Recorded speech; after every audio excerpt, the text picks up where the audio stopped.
Amen. Magandang hapon po sa bawat isa. Honor and privilege to be here. Salamat po, Pastor Ryan, for the invitation. Salamat po sa salat ng alas 3 ng hapon. Amen. And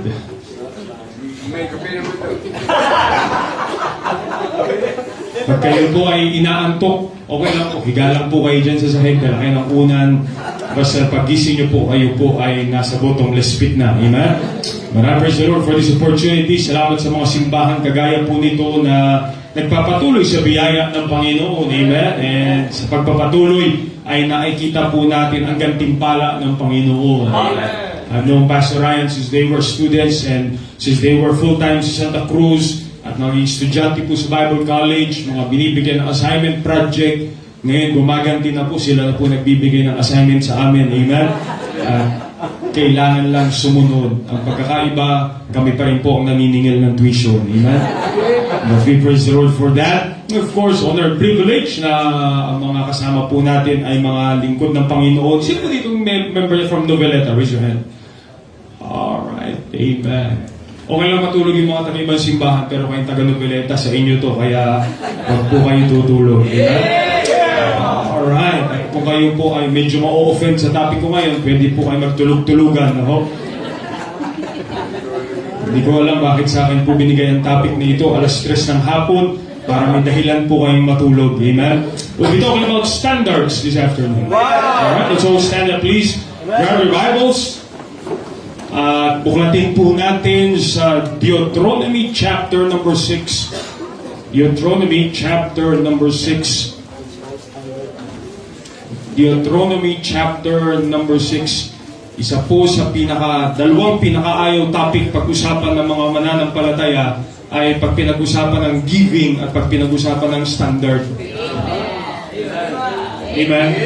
Kaya po pag medyo na-offend na po kayo, pikit lang po kayo, magtulog-tulugan po kayo at nawa magising pa kayo sa inyong kunwaring pagtulog. Amen? Deuteronomy chapter number 6, we'll be reading verse number 18 hanggang verse number 25. Deuteronomy chapter number 6, nakita niyo na po. Amen? Amen. I'll read verse number 18, basahin niyo po yung verse number 19. And thou shalt do that which is right and good in the sight of the Lord, that it may be well with thee, and that thou mayest go in and possess the good land which the Lord sware unto thy fathers.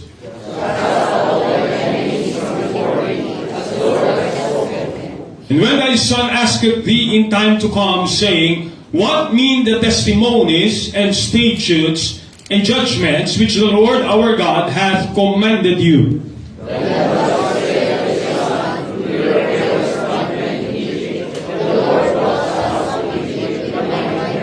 And the Lord showed signs and wonders, great and sore, upon Egypt, upon Pharaoh, and upon all his household before our eyes. Verse 23, please.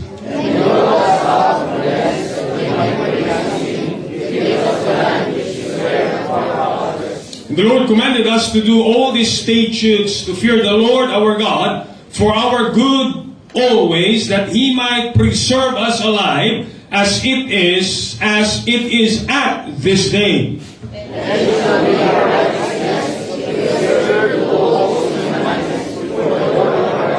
As He hath commanded us. Dakilang Diyos, salamat po Panginoon sa mga talatang aming binasa. Thank you for the messages we heard already this morning. Salamat po, not just the Word of God, but the preachers po Panginoon na nagdi-deliver ng salita ng Diyos ay napapatunayan ang katotohanan ng salita ng Diyos sa kanilang buhay. I may be a young preacher, but I pray, God, that the Word of God will speak boldly to us ngayong hapon, magbigay linaw, at lalo po namin maunawaan ang mga patungkol sa pamantayan na nilalatag niyo po sa inyong salita. Organize my thoughts, give me clarity of mind, so that I may deliver your truth this afternoon. Kayo po ang maluwalhati, pangalan niyo pong mataas, at buhay po ng mga mananampalataya ay mabago muli. Gawa po ng salita ng Diyos. Sa pangalan ni Jesus, Amen. Amen. Amen. Thank you. Be seated, please. Pwede na po kayo maupo, and muli po magandang hapon sa bawat isa. Amen? Maraming beses nakakaba po. Buti ang pulpito po talaga design na nakatago yung tuhod para hindi nyo nakikita nanginginig yung tuhod. Kasi nandyan yung mga magulang mo, nandyan yung mga professor mo sa Bible school, tapos nandyan pa po yung reverberate, lalo kang kakabahan.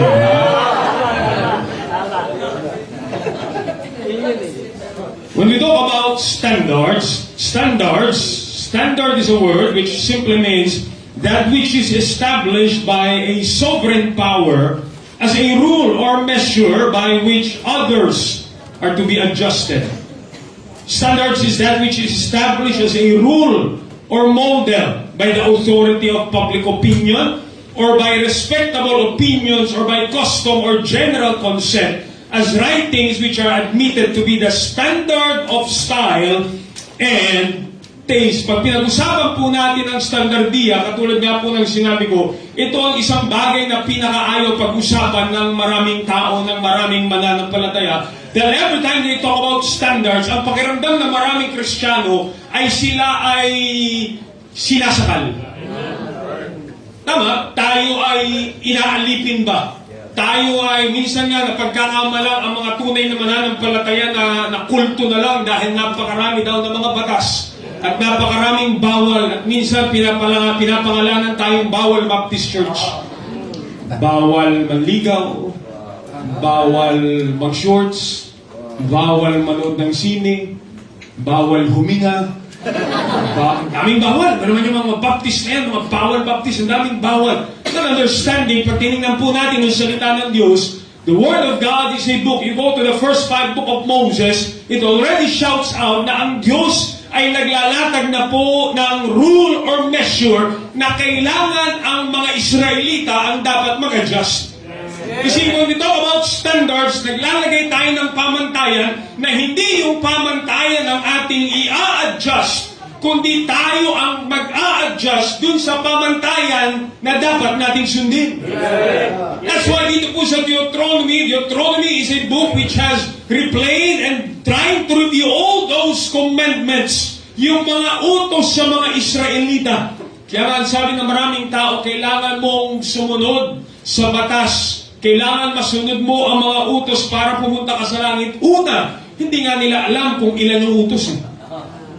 At kung hindi mo alam kung ilan yung utos, paano mo susundin yung mga utos na hindi mo naman alam? Kala nila 10 utos lang. Don't you know that there are 612 commandments in the Old Testament? Name me 10. Yung 10 utos nga, hindi na nila masunod. Paano ba nila susundin yung 600? At paano nga, sabi pa ng Biblia, hindi mo masunod ang isa. Hindi mo na nasunod lahat, wala talaga. Kaya nga, imposible by our good works na tayo pumunta sa langit. Salamat ang kaligtasan ay sa biyaya. But then these laws, these commandments, these rules, these standards were given to them. And here in the book of Deuteronomy, alam po natin, this is another generation already raised na hindi na nila nakita yung nangyari during the time of Moses, yung 10 plagues at yung hinati yung dagat na pula and many, many miracles na nangyari before they passed the Jordan River to the promised land. So they are trying to review to them and they are trying na ipaalala sa kanila itong mga bagay na binigay ng Panginoon dito ko Moses. That's why when we go to Deuteronomy chapter number 6, they are being reminded here, sabi ng Bible sa verse number 20, and when thy son asketh thee in time to come, what mean the testimonies, the statutes, the judgments which the Lord our God hath commanded you? Many times at maraming beses we will be asked, and nakakatakot makita na maraming young people, bakit ba meron ba, para sa ba yung mga standard natin?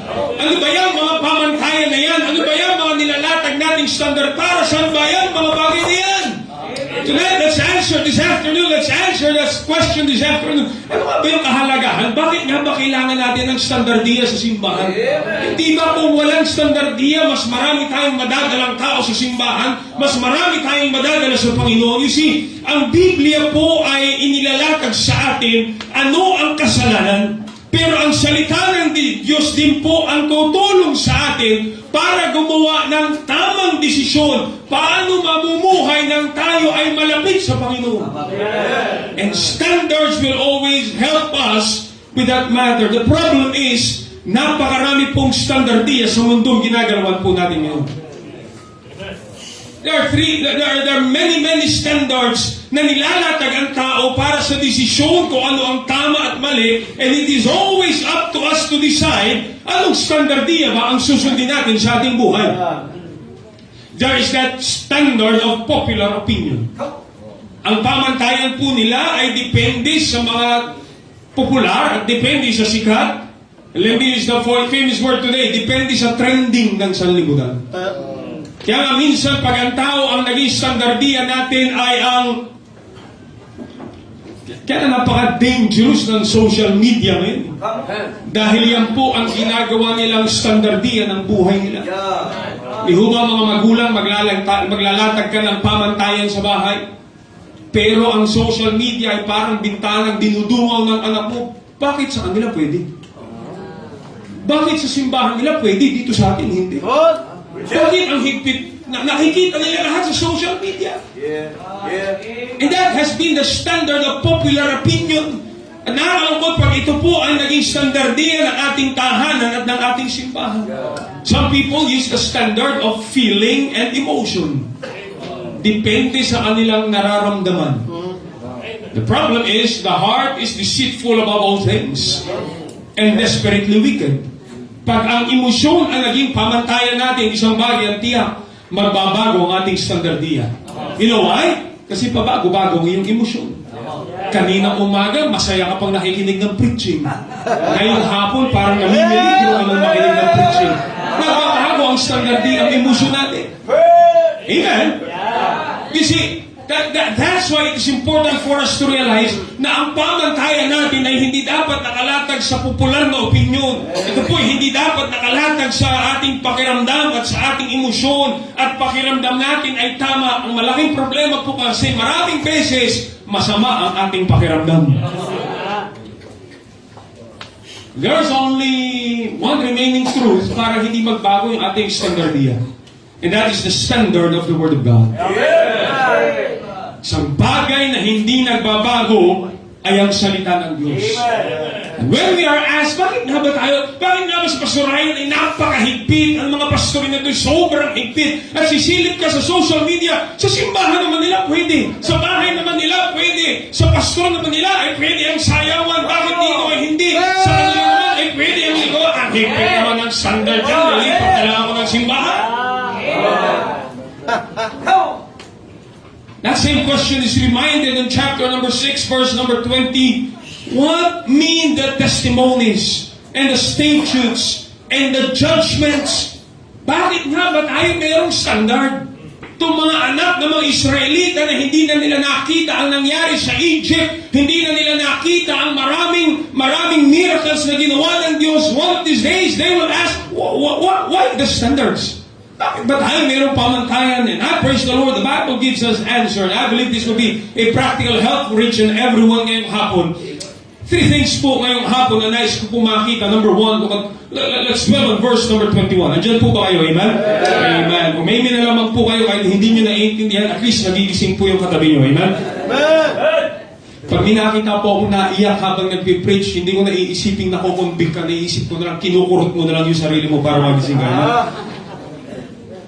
Then thou shalt say, we were Pharaoh's bondmen in, what's the place? What's the place? Shout it out loud. What's the place? Egypt. The question was asked, what mean the testimonies and the statutes and the judgments? Ano ba ibig sabihin itong mga patutuo at itong mga statutes, itong mga hatol, itong mga laws, itong mga pamantayan na nilatag sa atin? Again, standard is defined that which is established as a rule or model by authority. Ano ba ibig sabihin itong inilatag ng ating authority? Inilatag ng Diyos na mga pamantayan. What mean ye by this? This is standards. Number one, look at verse number 21. We were Pharaoh's bondmen in, what's the word again? Egypt.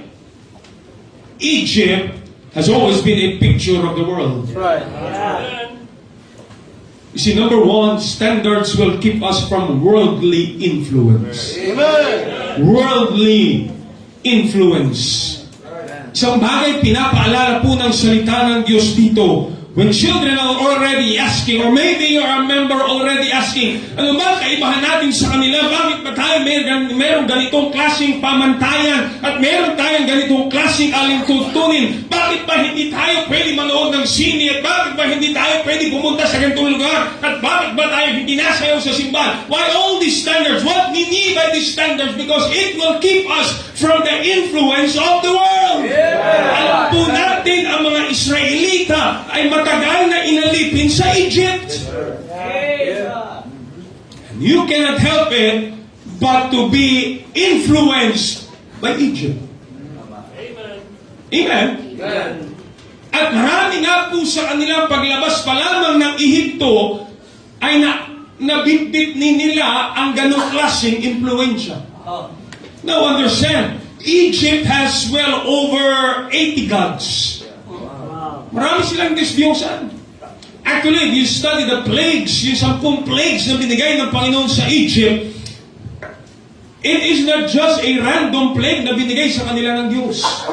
Ito po ay mga sumpa na binigay ng Diyos sa kanila para patunayan sa kanila. I don't have the time to give you all 10. Para patunayan po sa kanila na ang 80 Diyos nila at ang mga dinodiyos nila ay merong limitasyon kumpara sa Diyos na tunay na nagbigay ng plague. Ano po bakit God turned water into blood on that first plague? It is because, what is water? Di ba? Ito yung inaasahan nating lahat. Dito tayo lahat nagtitiwala sa gising natin sa umaga. Sana may tubig sa inyo kanina, kaya nakaligo kayo, amen? It is a common thing that everybody needs. I don't know, I hope everybody needs water. Tama? Sabi nga nila, mag-brown out na, wag lang mawala ng tubig eh. At yung pinagtitiwalaan ng Egypt na river ay kayang putulin ng Diyos. Dahil mas makapangyarihan ang Diyos kaysa sa tubig na pinagtitiwalaan. When we talk about nagpadala ang Diyos ng maraming palaka. Makita ka ng isang palaka, okay lang.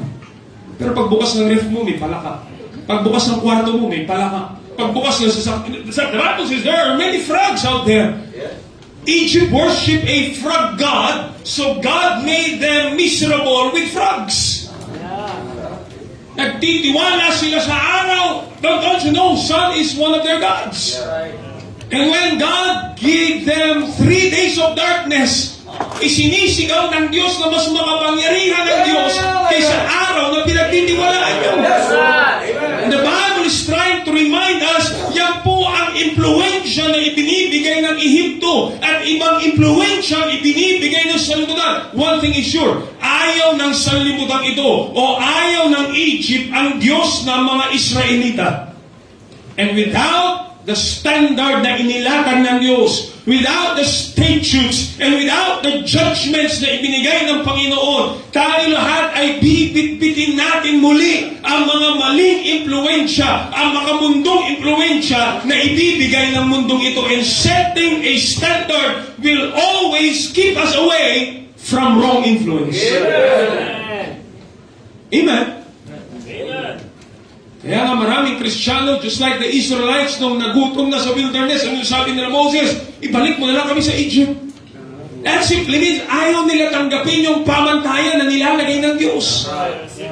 And every time you may not fully understand it, but every time there is a standard, isang boundary, isang bagay na nilatag na pamantayan, malinaw ng salita ng Diyos, kaya yan inilatag ay hindi para tayo'y alipinin. Yan ay inilatag para ilayo tayo sa makamundong impluensya na mundo ito. Why? Galing na tayo doon. Galing ka na sa Ehipto. Galing ka na sa impluensya ng kamunduhan. And standards will set a boundary from worldly influence. That's what the Bible says. 1 John chapter number 2. Love not the world. Yung iba kasi, ang life verse nila, for God so loved the world. But you've got it all wrong. When the Bible says, for God so loved the world, He's talking about the people of the world. Andun yung pag-ibig ng Diyos sa tao ng sanlibutan na ayaw niya tayong mapahamak sa impyerno. Pero when the Bible says, love not the world, it simply means huwag natin mahalin yung sistema ng sanlibutan. Why? Because those are the things of the world. Yan po ay sa sanlibutan. And the devil has always been the prince of the power of the air. Mga kabataan, huwag kayo magagalit sa pastor nyo pag sinabing hindi pwede ito, hindi pwede ito, huwag niyo gawin yan, huwag niyo puntahan yan. Why? Inilalayo tayo sa impluensya ng mundo na minsan ang sumira ng ating buhay. Natin isipin na tayo ay sinasakal ng ating simbahan dahil alam natin ang impluensya ng mundong ito ay napakalala pag ito'y pumasok sa buhay ng isang mananampalataya. Yes, sir. Ang impluensya ng mundong ito ay muli sisira ng buhay natin na dati na tayong inalipin ng mundong ito. Yeah. It will keep us from the worldly influence. Amen. Kapatid, tayo nilagay ng Diyos sa simbahan at kailangan natin dalhin ang tao ng sanlibutan sa simbahan at hindi tayo ang pupunta sa sanlibutan. Kaya maraming simbahan, ang sistema nila ay dalhin ang sistema ng mundo sa simbahan para ang nasa mundo ay pupunta sa simbahan. Let me tell you something. Bakit pa sila pupunta sa simbahan kung yung dinala mo sa simbahan ay nandun na sila?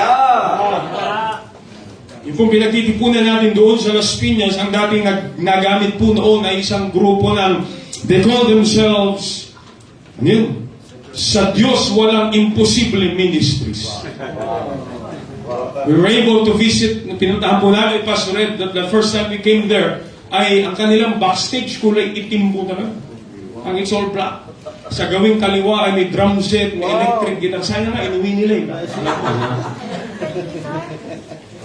After one Sunday morning service, doon sa una namin pinagtitipunan, pinuntahan po namin, may kasama akong bisitang pastor noon, sinilip namin yung lugar, and we were just outside, nasa labas pa kami, sarado yung auditorium nila, at naririnig po talaga yung kanilang rock and roll sa loob ng simbahan. Sabi ko, pambira, they're rocking for Jesus. Para bang hindi simbahan. Why? Dahil walang standard, the church was influenced by the world. Yeah. Kasi huwag natin kasasamaan ng loob ang mga lingkod ng Diyos na tinutulungan tayo maglatag ng standardiya sa ating buhay, na tinutulungan, what mean ye by this statutes and these judgments? Para saan ba yan mga bagay niyan? Because it will keep us from worldly influence. Minsan na tayong pinalaya ng Diyos sa mundo, sa impluensya ng mundong ito. At kung hindi gawa ng standardiya, because of our sinful nature, guess what? Babalik ka dun. Pupuntahan natin yun eh. Bakit po? We're still on our sinful Adamic nature. Pero salamat ang salita ng Diyos ay naglagay ng boundary, naglagay ng pamantayan, naglagay ng standardiya, and it helps you away from that worldly influence. Kaya nga, mahalagang binabantayan natin ano ba nag-i-impluensya sa ating buhay. Ano ba yung pinapayagan natin? Sabi na, normal na ang bangka ay nasa dagat. Pero pag ang dagat na ang nasa bangka, malaking problema yan. Normal na kapag ang tao'y kumakain ng isda. Pero pag ang isda na ang kumain ng tao, malaking problema na rin yan. Normal na tayo na sa sanlibutan. Pero pag ang sanlibutan na ang nag-impluensya sa ating buhay, hindi na maganda yan sa isang mananampalataya. That's why we have to set that standard. And Moses is reminding them, if somebody asks you, why all these standards? Bakit kayo may pamantayan? Bakit meron hindi dapat gawin? Bakit meron hindi dapat puntahan? Why? Because it is keeping us from the influence of this world. Without that standard, babalik tayo sa impluensya ng Egypt. Babalik ka sa pananamit ng Ehipto. Babalik ka sa musika ng Ehipto. Babalik ka sa mentalidad ng korupsyon na binigay ng Ehipto. Babalik ka sa dati mong pamumuhay. At ano pang may Kristo ka sa puso kung babalik din tayo sa mundong pinanggalingan natin. And praise the Lord, the Word of God laid out a standard so that it will keep us from worldly influence. Amen? Kaya mapapaisip ka, ang mga taong ayaw lang ng standardiya, ay ang mga taong gusto pa rin sa impluensya ng mundo. Mga taong nagmamahal pa rin sa sistema ng mundo ito. Kaya mga naka-offend talaga sa standardiya, mga taong makamundo pa rin. Yes, sir. Pero ang taong tunay na nagmamahal sa Diyos ay ang mga taong nagpapasalamat sa standardiya na naglalatag ng harang para hindi ako ma-impluensya ng mundo. Keep us from worldly influence. Number 2. Parang pag bumibilis ako, may amen po kayo.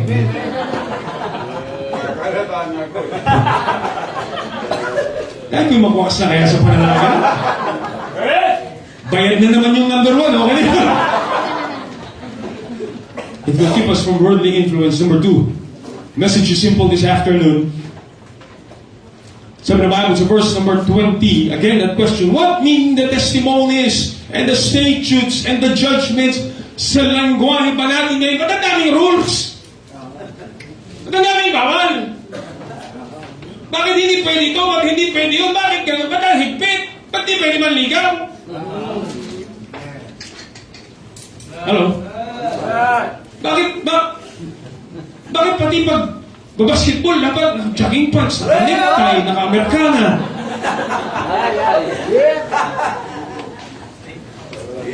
Magsiswimming na lang, naka-necktie pa. Parang madali hilahin.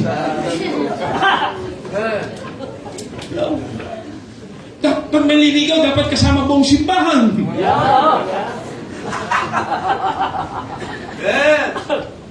Well, beneath by all these rules and standards. Number 2. Number 1, what's number 1?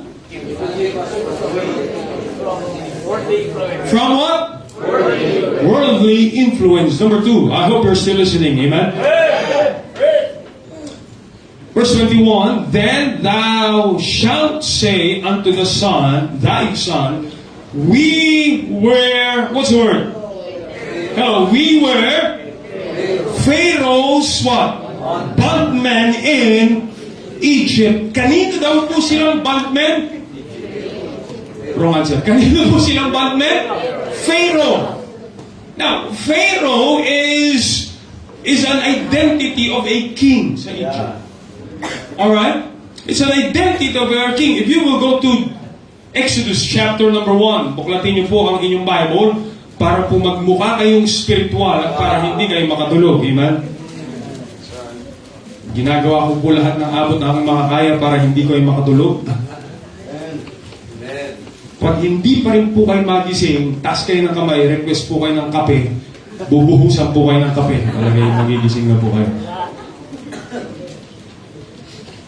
Exodus chapter number 1, verse number 7, the Bible says, and the children of Israel were fruitful, increased abundantly, multiplied, waxed exceeding mighty, and the land was filled with them. Now there arose up a new king over Egypt, which knew not Joseph. That is the Pharaoh, alright? A king which knew not Joseph. Now, Pharaoh would be a king. The problem with verse number 8 is, that king ay hindi niya po kilala si Joseph na. I won't go back to all those stories dahil mas mapapahaba po yung tulog nyo. There rose up a king who knew not Joseph. We all know Joseph, siya ay sugo ng Panginoon. Okay? I don't have to go into details. Pero kaya na sila pinagpala ng Diyos sa Egypt that time is because of a Joseph na dinala ng Diyos sa Egypt. But yet, during this time, a king arose na hindi niya nakilala si Joseph. So, iba na yung mindset niya sa mga Israelites na nasa Egypt. Nagkakasundo po tayo mga kapatid? Dahil hindi niya nakilala si Joseph, hindi niya nakilala yung Diyos ni Joseph. Am I right? You follow me? Alright? Kung hindi niyo po naunawan, tango lang kayo para anuharin ang anuhaan niyo matapos na tayo dito mga kapatid. That means that Pharaoh is an identity that doesn't know God. Let's go back to Deuteronomy chapter number 6. Then thou shalt say unto thy son, we were Pharaoh's bondmen. Number 1, it will keep us from a worldly influence. Number 2, it will keep us from a wrong identity. Wrong identity. worldly influence will always follow wrong identity. Right? Somebody said, tell me who your friends are and I will tell you who my friends are. Hindi. And I will tell you who you are. Kanino ka nakikilala sa buhay mo? Sa patotoong nilalakad natin. At alam natin, bilang mananampalataya, isang binago sa atin ng Diyos nung tayo naligtas ay yung pagkakilanlan kung sino tayo. Therefore, if any man be in Christ, he is a new creature. All things are passed away. You see, our identity, ang pagkakilanlan sa atin bago tayo naligtas, tayo po ay identified as an old sinful creature. Ephesians chapter number 2. Buklatin niyo po yung Bible niyo. Alright, again, for the sake na kayo po ay magising. Amen? Ephesians chapter number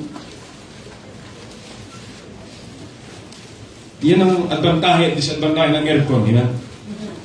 Ephesians chapter number 2, wherein in time past ye walk according to the course of this world, according to the prince of the power of the air, the spirit that now worketh in the children of what? Disobedience. You see our identity before we got saved? Tayo po ay lumalakad as the children of disobedience. We were identified with the prince of the power of the air. We were identified that our conversations, our behavior, bago tayo naligtas, was in the lust of the flesh, fulfilling the desires of the flesh and of the mind, the nature, the children of wrath. You see, our identity, bago tayo naligtas, wala tayong pagkakilanlan na tayo ay kay Kristo.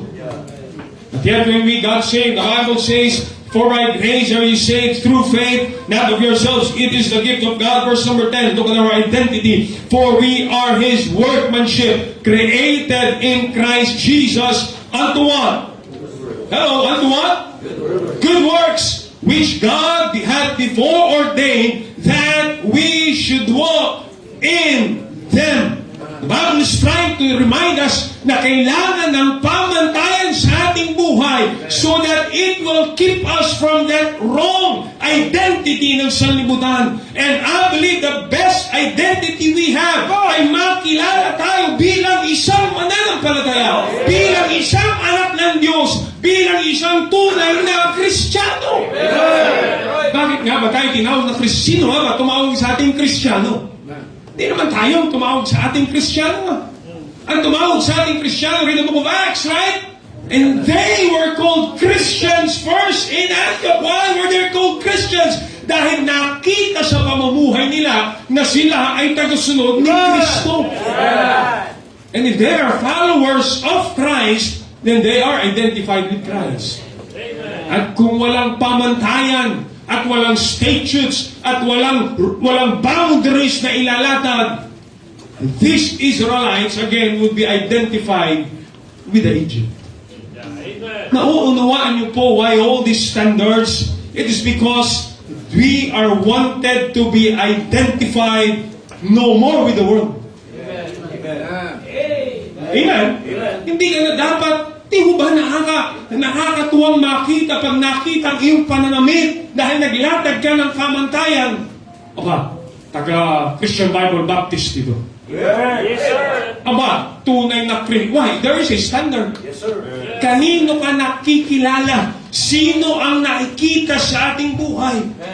Kaya nga, pag malabo ang ating standardiya at hindi tayo naglatag ng pamantayan, then, nagkakaroon ng question yung ating identity. Amen? Kaya nga, pati, isa sa pinangalan pag-usapan lagi, pananamit. And that's one of the biggest standard we have. Kanino ka na-identify sa kasuotan mo? Oh, pero mo, lalaki ka, na-identify ka bang lalaki sa suot mo? Come on.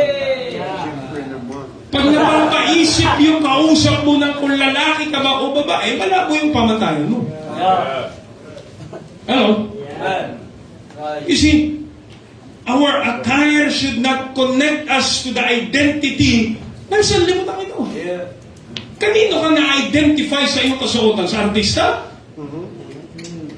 Kanino ka na-identify sa iyong musika? Sa sanlibutan? Kanino ka na-identify sa iyong mga lakad sa buhay? Kanino ka na-identify sa mga post mo sa social media? Yes, sir. Reverberate. Maliban kay reverberate. Look, that's why we said, that's why the question is asked, why all these standards? Why all these judgments? Why all these things? And Moses has to remind them, kasi dati tayo identified as Pharaoh's bondman. Yes. Kaya tayo naglatag ng pamantayang ito para matapos na ang haka-haka sa isipan ng tao na tayo alipin pa rin ni Pharaoh. Na tayo ay tagasunod pa rin ng sanlibutan ito. Pero pag malabo at wala tayong boundaries na nilatag, people are still questioning, hey, are you still Pharaoh's bondman? Akala ko ba ligtas ka na? Bakit yung identity mo ay parang taga-sanlibutan mo? Bakit yung conversation mo, Ephesians says, your conversation, your behavior, ang laking question mark pa rin, na-identify ka pa rin sa mga pambihira ang salita mo bilang mananampalataya galing sa television. Galing sa mga bakla. We have to, that's why there is standard. Again, sino na-offend sa ganitong turo? Eh di yung mga taong gusto pa rin ma-identify sa sanlibutan. Yes, sir. Ang higpit nyo naman. No, we are wanting to be clear with our right identification. Amen. That's why the Bible says, let your light so shine before men that they may see your what? Good works. At pag nakita nila yung identification mo, his works are good.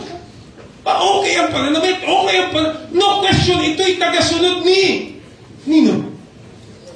Tagasunod kanino? Mga kapatid, we have to identify. Kanino mo ba gusto ma-identify? Kanino mo gusto makilala? And the Bible laid it out clear. Bakit meron ganitong standardiya? Sabi niya kasi dati tayo bondman ni Pharaoh. Doon tayo identified. Now we are wanting and we are out from the bondage of Egypt. Dapat makilala na nila kung kanino tayo identified. It is sad to... I grew up in church and it is sad to hear churches na saan ba identified ang musika ng simbahan ito? Saan ba identified yung pastor ng simbahan? Saan ba identified? Parang, ano ba to? Baptist ba to? Born again ba to? Pentecostal ba to? Nagra-rock and roll ba to? Saan ka ba talaga, kuya? At ang mundo ay nahihilot, nalilito kasi hindi nila makita saan ba tayo identify. Minsan pwede ka sa King James, minsan hindi. Naunawain niyo, kapatid. Kung lalaki ka, magpakilala ng lalaki, kung babae ka. It's always kanan, kaliwa, taas, baba, lalaki, babae, langit, impyerno. Pag nasa gitna, alanganin lagi yan. Yes, sir. Hindi pwedeng gusto mo magpa-identify ng pinalaya ka na sa Egypt, pero ayaw mo namang bumitaw sa Egypt. Tama yan. Hindi pwedeng magpa-identify ka ng hindi na ako alipin ni Pharaoh, pero nakatani ka lang pa rin ako kay Pharaoh. Hello? Amen. There must always be a clear identification. Amen. Amen. Saan ka ba talaga nagpapakilala? Anong uri ng Kristiyano nga ba talaga tayo? And because we must be identified with Christ, let's put up standards that will keep us identified with Christ. Sino ba ang gusto mong makilala sa buhay mo? Yung artista o si Kristo? Kaya may mga Kristiyano, ang tawag natin, identity crisis. Hindi mo makilala eh. Kaya para hindi siya magkaroon ng identity crisis, di mo ginagawa maraming tatlo ang social media. Isang pang spiritual, isang pang karnal, at isang gumigit na ng konti. Sige. Ito mga friends ko lang taga-church. Pero pag ang lakad ko, hindi pwede sa church, dito ako sa magpo-post sa kabila. Eh, nalito minsan, doon napapost sa kabila. Di naman tayo. Sino nahihirapan? Naman.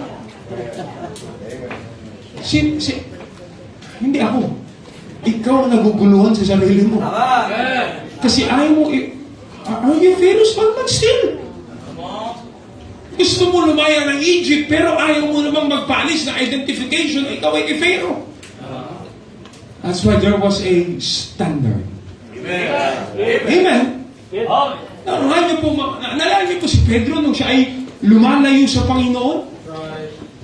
Ayaw niya na magpa-identify. Di ba kasama mo yun? Hindi ko wala yun, ha? Hindi, pareho kayo ng necktie. Hindi ko kilala yun. You start denying. Why? Nilalayo mo yung standard mo and yung identity mo sa Panginoon.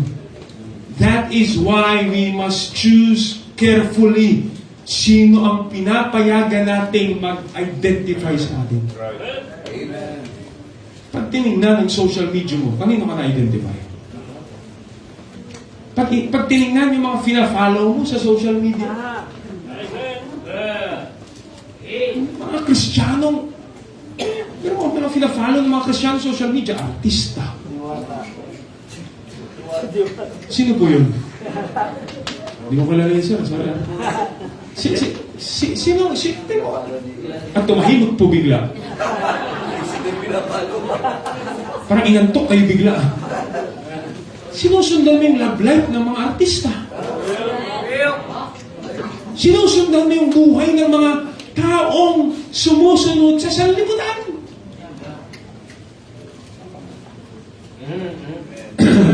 Tubig na, tubig. More. Sino yung fina-follow mo sa social? Ba't mo fina-follow? You want to be identified with them.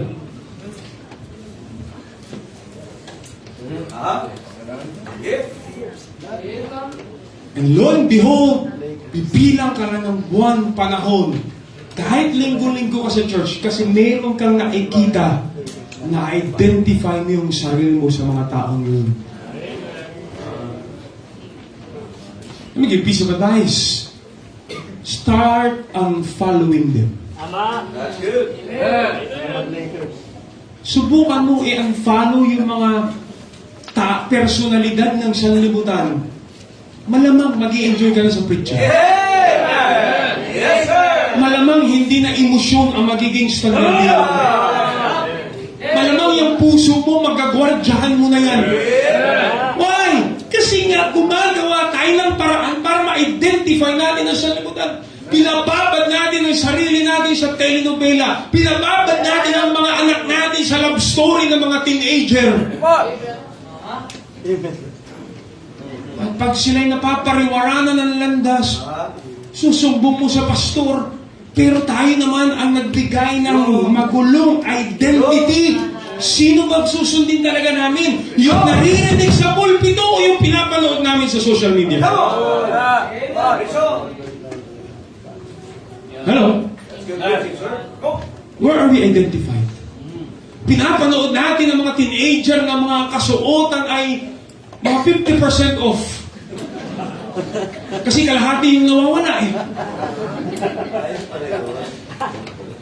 At pag sila nagsusuot na ng ganong kasuotan, nagtataka tayo. Eh pinili natin ma-identify sa sanlibutan.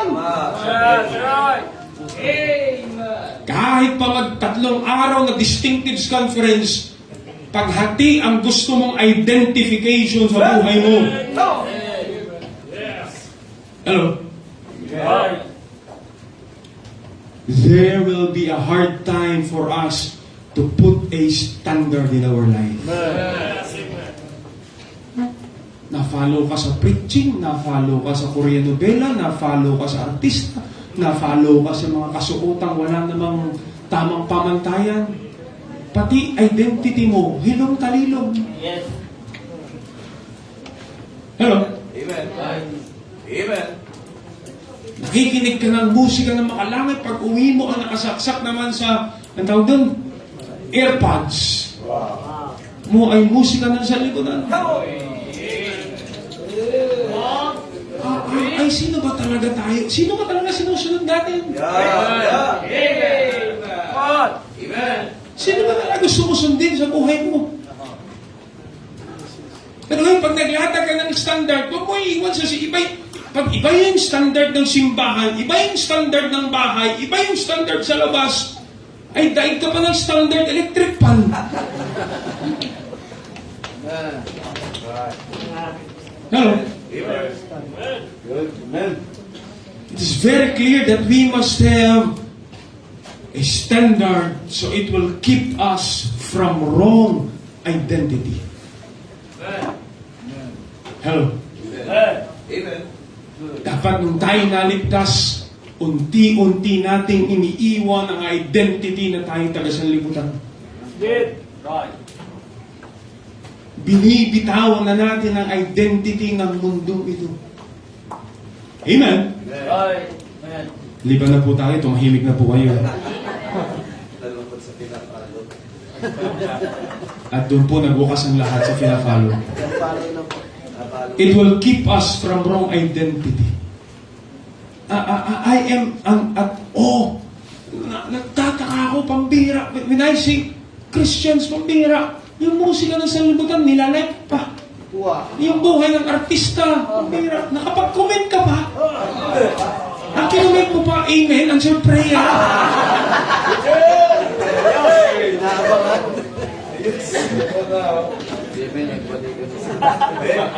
Amen, answer prayer together again.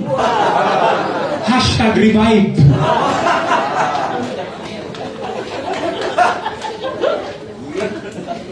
What's your identity? Hello? Ano identity mo? Ang pamantayan mo ay ito, pero ang sinusunod mo is Pharaoh's identity. And you wonder bakit lagi ka na lang hindi lumalago at bakit ka question and passion with the free. Why? You're mixed. There is an identity crisis. Come on. Hello?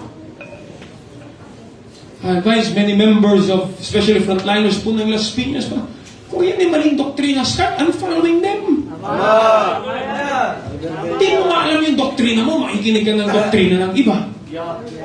O nang identity mo ngayon. At block mo na rin yun. Amen.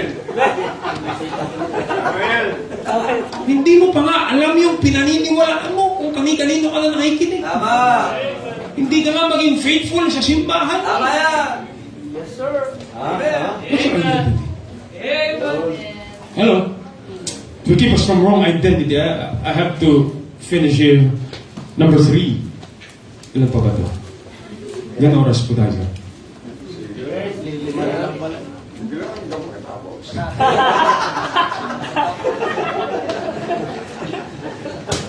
Yun nga po, hindi ko alam. Walang conclusion to. Hindi ko alam kung saan matatapos to.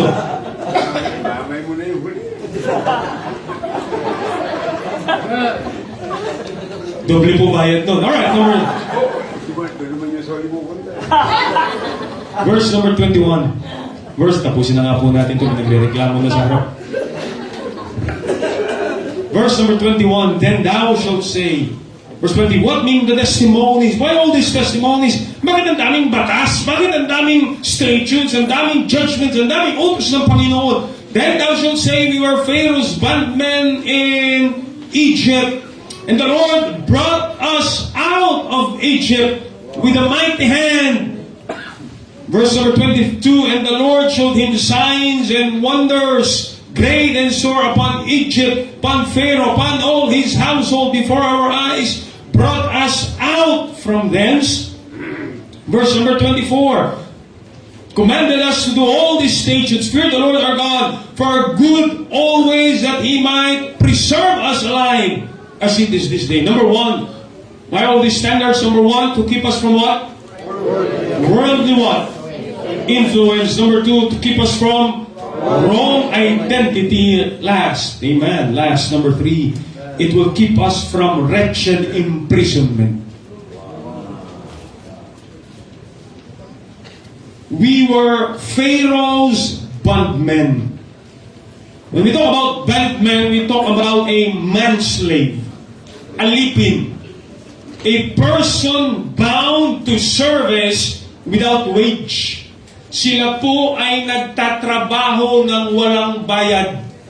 Ito, may bayad to, pero sila walang bayad, mga kapatid. Naalala niyo po sa Exodus, you go back to Exodus chapter number 1. If you go back to Exodus chapter number 1, essentially po, we have to open our Bibles, amen? Para magising po kayo.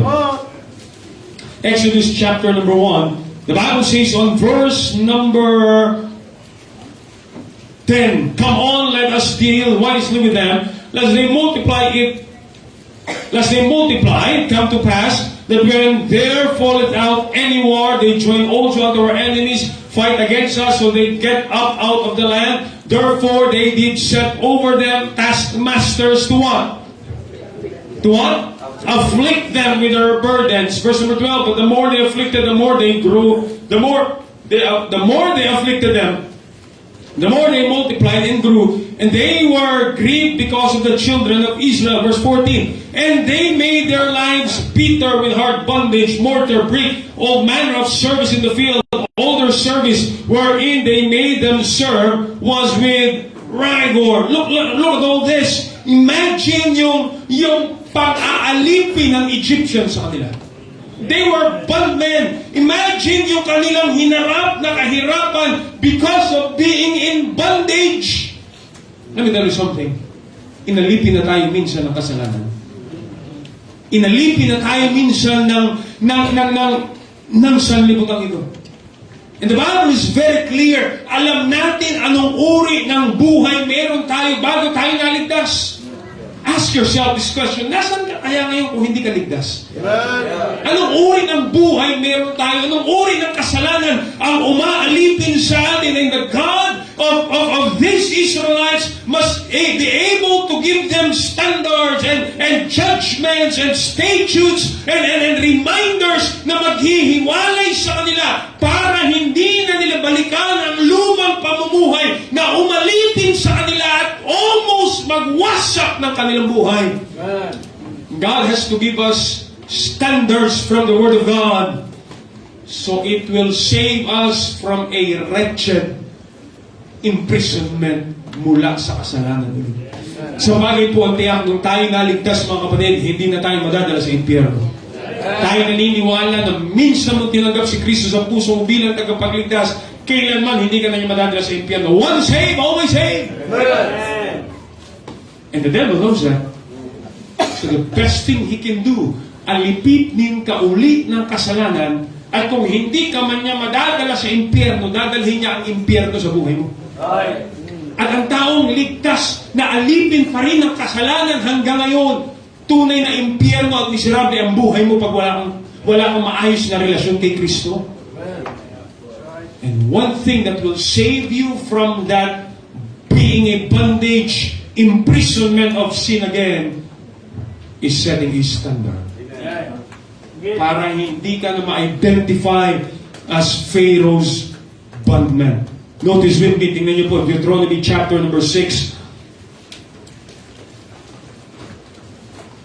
And the Lord showed, verse 21, the Lord brought us out of Egypt with a mighty hand, and the Lord showed signs and wonders, great and sore, upon Egypt, upon Pharaoh, upon all his household, brought us out from thence, that he might bring us in, to give us a land which is where unto our fathers. Understand, it was God who took us out of Egypt. Notice verse number 24. To fear the Lord our God for our good always, that He might, what's the word? Preserve us. At ang Diyos ay naglatag ng statutes and judgments and standards to preserve you. Always enjoy that word, preservation.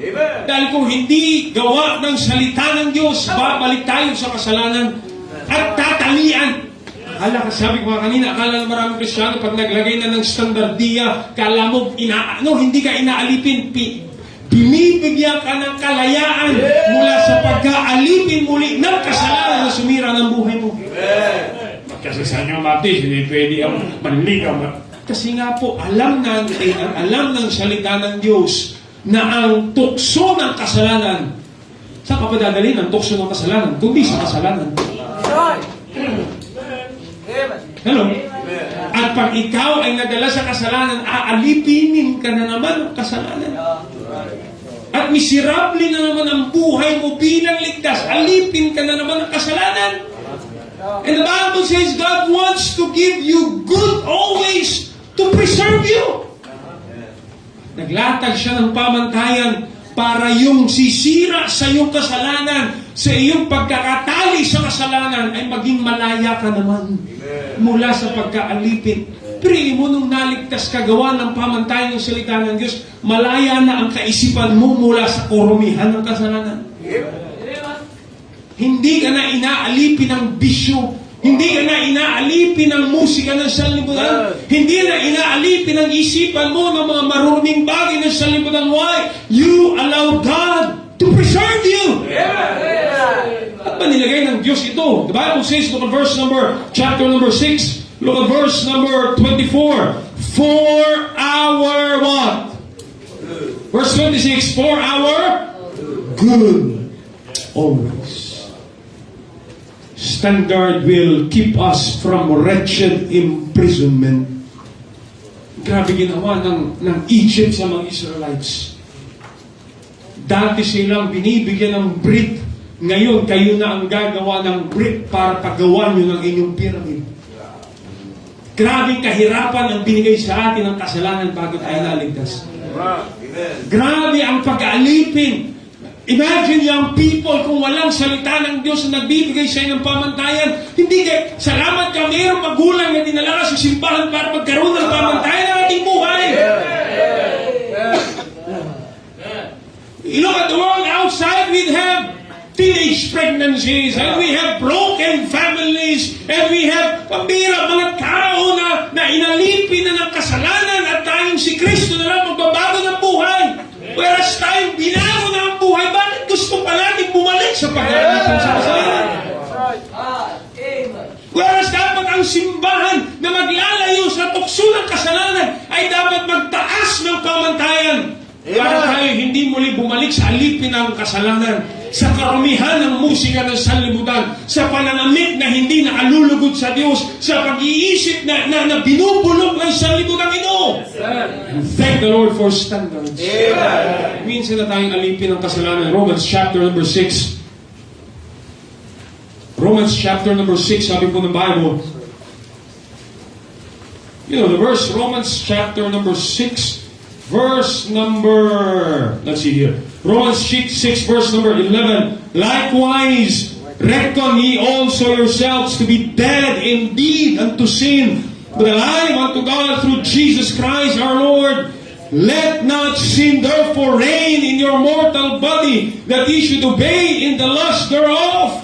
For sin shall not have dominion over you, for ye are not under law, but under grace. Verse number 16, know ye not that to whom ye yield your servants to obey, his servants are ye to whom ye obey, whether of sin unto death, or of obedience unto righteousness. But thanks be God, but God be thanked, that ye, what's the word? Were the servant. Hindi na tayo alipin ng kasalanan, but ye have obeyed from the heart that form of doctrine which was delivered you, being then made free from what? Sin. Ye become servants of righteousness. Verse 24, when ye were servants of sin, ye were free from righteousness. Verse number 22, but now being made free from sin, become servants of God, ye have your fruit unto holiness, and unto end everlasting. It is hard to realize many Christians think ang standardiya ay mag-aalipin. Hindi po. It actually gives us freedom to do that which is right.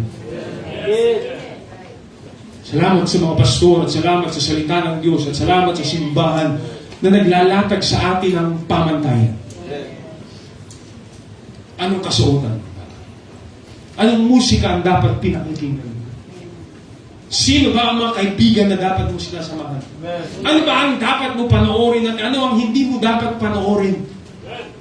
Para hindi ka na muli bumalik pa sa pagkaalipin sa kasalanan. What are the standards? Well, you have instructions for the Word of God. Kung isipin na ito, intention lang ng makaisip nga ng batas na mahihirapan itong mga miyembro ng simbahan. Makaisip nga ng pamantayan na ma-o-offend itong mga member nila para aalis sila sa simbahan. Ay, iba mentalidad yun ng standardiya. I hope you're thinking about pastors putting up standards para proteksyonan ka. Para ingatan ka. Para ma-preserve ka. I always use this illustration when talking about standard. Meron 3 driver na nag-a-apply ng trabaho and the owner said, gano'n kang kagaling mag-drive? Sabi nung isa, kung meron man pong bangin sa kanan, kaya kong ipihit ang manibela 2 feet from that mula sa bangin na yan at hindi ko kayo mapapahamak. Sabi nung isa, ikaw, kaya ko pong mag-drive ng 6 inches mula sa bangin at hindi kayo mapapahamak. Sabi ng isa, gano'n kang kagaling mag-drive? Sabi niya, ilalayo ko po kayo sa bangin hanggat malayo ang posible para malayo kayo sa kapahamakan. Hindi pagalingan ang mananampalataya gano'ng kalapit tayo sa kasalanan. Kailangan maglalatag tayo ng pamantayan para malayo tayo sa impluwensya. Para malayo tayo sa identity. At para malayo tayo sa pagkakaalipin muli sa kasalanan na sumira ng buhay. If you're that kind of Christian na offended sa standards, think again. Because these standards were written for our good. To preserve you. Amen. Amen. Diyos, salamat po sa inyong salita. Not that forget the preacher on occasion, but I hope we were refreshed with a principle na nilatag ng salita ng Diyos. That standards were not invented by mere man, by pastors. We're just trying to lift up that standard dahil ang mundo pong ito ay laging ibababa ang standardiya. Never time na ibababa ng mundo ang standardiya, we have to lift it up again para po ang mga mananampalataya ay patuloy na maging aware na dapat kami po ay ilalayo ang sarili namin sa impluwensya ng mundo ito. Open our hearts this evening. Bless po ang last speaker po, Panginoon, sa pangalan ni Jesus. Amen. God bless you. Amen. Salamat po. Amen. Pero tayo po tayong lahat, mga kapatid. Let's grab this opportunity.